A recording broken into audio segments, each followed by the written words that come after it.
Education, organise and एगिटेट, अर्थात शिक्षित बनो, संगठित रहो और संघर्ष करो। ये मंत्र दिया था भारत रत्न डॉक्टर भीमराव अंबेडकर जी ने, एक ऐसा नाम जो ना सिर्फ भारत के कॉन्स्टिट्यूशन के क्रिएटर हैं, बल्कि एक विजनरी लीडर भी हैं। डॉक्टर भीमराव अंबेडकर का जन्म 14 अप्रैल 1891 में मध्य प्रदेश में हुआ था। वो एक दलित फैमिली से बिलोंग करते थे, जहां उस टाइम एजुकेशन का एक्सेस मिल पाना बहुत ही डिफिकल्ट था।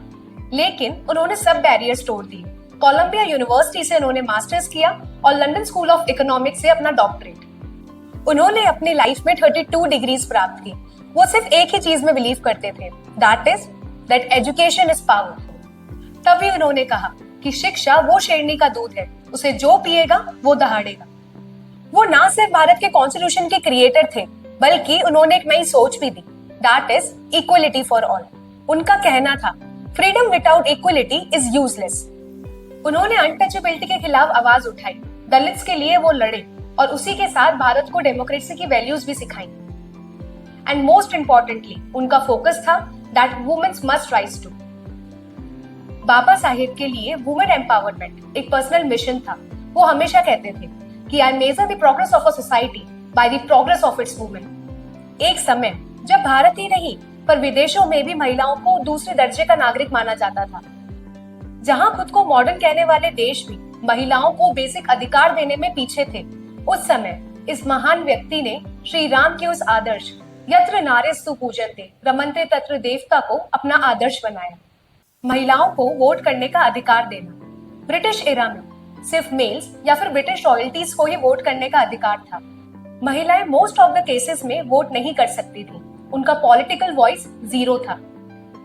जब इंडियन कॉन्स्टिट्यूशन बन रहा था, उस टाइम डॉक्टर भीमराव अंबेडकर ने ये एंश्योर किया कि वोटिंग एक यूनिवर्सल राइट हो, irrespective of their gender. हर भारतीय नागरिक को एक इक्वल वोटिंग राइट मिले।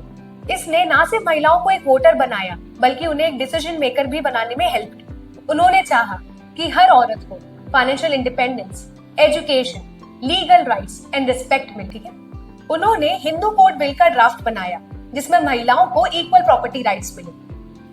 पहले के जमाने में हिंदू लॉ के मुताबिक महिलाएं प्रॉपर्टी इनहेरिट नहीं कर सकती थी। उन्हें अपने पिता या पति की प्रॉपर्टी पे कोई राइट नहीं मिलता था। अंबेडकर जी ने क्या किया? बाबा साहेब ने हिंदू कोड बिल के थ्रू ये प्रपोज किया कि फर्स्ट, महिलाओं को इक्वल प्रॉपर्टी राइट्स मिले। सेकेंड, बेटा और बेटी को बराबरी का अधिकार मिले।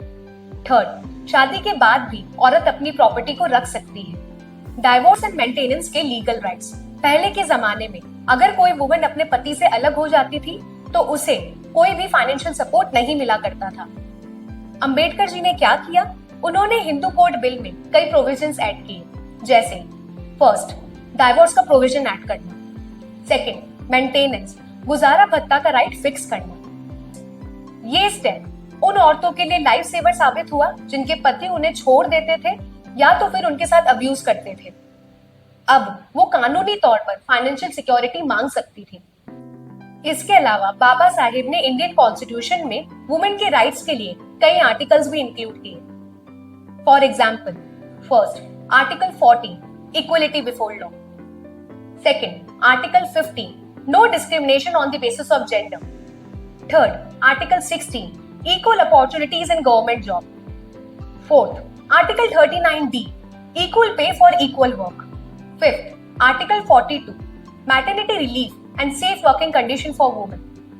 ये सब सिर्फ एक लीगल वर्ड्स नहीं थे, पर ये उनका ड्रीम था, एक respected, educated and independent women का ड्रीम। आज अगर एक लड़की कॉलेज जा सकती है, आगे पढ़ सकती है, या एक महिला साइंटिस्ट बन सकती है, टीचर बन सकती है, या कोई भी प्रोफेशन ज्वाइन कर सकती है, तो उसके पीछे सिर्फ एक ही नाम है, वो है डॉक्टर भीमराव अंबेडकर जी।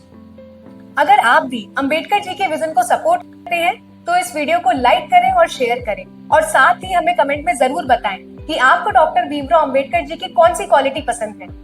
और हाँ, हमारा अपना यूट्यूब चैनल @JCRC को सब्सक्राइब करना ना भूलें। जय भीम, जय भारत।